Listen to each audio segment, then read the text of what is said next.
আসসালামু আলাইকুম। আমাদের office ministry of planning. Wish you all the best. Office শেষ হলো। অফিস থেকে এই তো গেটের সামনে একটু ভিডিও করলাম, মিনিস্ট্রি অফ প্ল্যানিং। তারপরে তো গেট থেকে একটু বের হলাম পরিকল্পনা মন্ত্রণালয় থেকে। আজকে বাইকটা রেখে আসছি কোনো এক কারণবশত। যাই হোক, দেখি একটু হেঁটে যেতে দেখি। এই যে আমাদের বিল্ডিং এর পাশে সুন্দর রাস্তা তৈরি করতেছে, খুবই সুন্দর, নতুন নতুন ভাবে হচ্ছে। ওই যে মেট্রো রেল স্টেশন দেখা যায়, আর রাস্তার মাঝখান দিয়ে সুন্দর নারিকেল গাছ, আর পাশে হচ্ছে চীনমন্ত্রী সম্মেলন কেন্দ্র। পিছনের সাইডটাও এরকম, মানে এটা হচ্ছে বিজয় সরণির পরের সিগন্যালটাই। তো নিরিবিলিটা খুবই ভালো লাগে আসলে।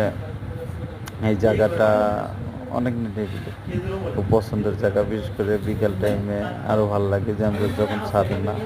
তারপর হচ্ছে বাণিজ্য মেলায় জানি না কত দেখাইতে পারছি, বাট বাণিজ্য মেলাটা হেভি লাগে আসলে।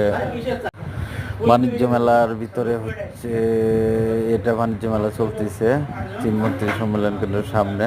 আচ্ছা, যাই হোক, এই দেখেন, বলতে বলতে এখানে একটা সিগন্যাল পড়ে গেছে। এখানে চতুর্দিক থেকে সিগন্যাল, আর সিগন্যালটা তেমন একটা থাকে না। আপনারা চাইলে সিগন্যালটা অ্যাভয়েড করতে পারেন। তারপরে সিগন্যাল শেষে আমরা এখন আগেরকার তালতলার দিকে যাচ্ছি। দেখেন রাস্তাগুলো কতটা ভিআইপি এবং কতটা সুন্দর মুডে আছে, ভালোই লাগে, খারাপ না। হাঁটতে হাঁটতে বিকাল টাইম, তারপরে রোদ নাই, আসলে খুবই ভালো লাগতেছে। এই যে পিছন সাইডগুলা, আর ফ্রন্ট সাইডটা, এই যে সুন্দর বাইক নিরিবিলি আসতেছে। আসলে এই সাইডে একটু জ্যাম কমই হয়। এই যে সামনে উপরে মেট্রো রেল, মাঝখানে দুই পাশে হচ্ছে রাস্তা, খুবই ভালো লাগে। যাই হোক, এটা হচ্ছে হাঁটতে হাঁটতে কম্পিউটার, বিশেষ কম্পিউটার সিটি। এখানে আসলাম আগারগা তালতলায়। এটা খুব এক্সপেন্সিভ একটা জায়গা, সব ধরনের পার্টস, কম্পিউটার পার্টস পাওয়া যায়। তার সাথে হচ্ছে আগারগা মেট্রো রেল স্টেশন, ভালোই, মানে দুই পাশটা দেখতে খুব ভালো লাগে, বিশেষ করে যদি মেট্রো রেলে ওঠা যায়। এই তো আমরা হাঁটতেছি।